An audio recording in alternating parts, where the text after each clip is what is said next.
Bismillahirrahmanirrahim. Assalamualaikum. Okay, ni keadaan pada hari ini.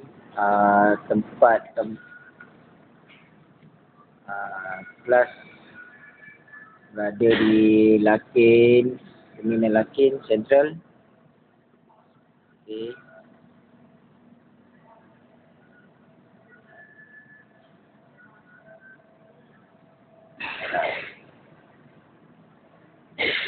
Ni kawasan cantik sikit.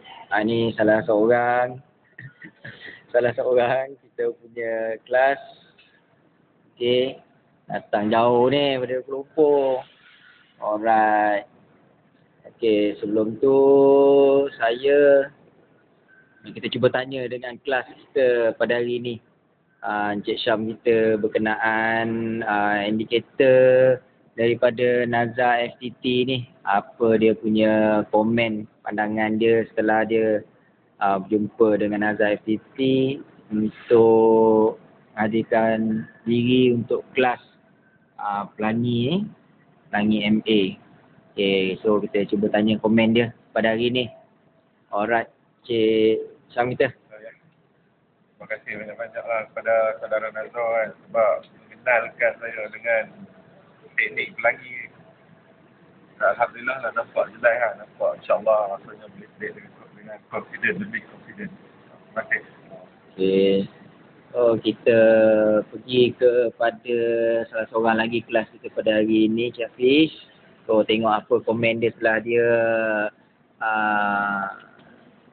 menghadirkan diri kelas pada hari ini. Kita cuba dengar sedikit komen dia. Assalamualaikum. Saya berpuasi dengan Cik Nazar mengajar indikator Pelangi, dan susah kita nak dapat pelajaran yang macam ni lah. Dan susah kita nak cari orang yang boleh mengajar kita dengan begitu serius.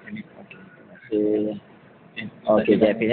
Okey, so itulah sedikit tadi daripada komen-komen daripada kelas kita pada hari ini. InsyaAllah kita doakan mereka sukses setelah diorang menghadirkan kelas pada hari ini. Okey, ini saja. Sekian. Terima kasih. Assalamualaikum.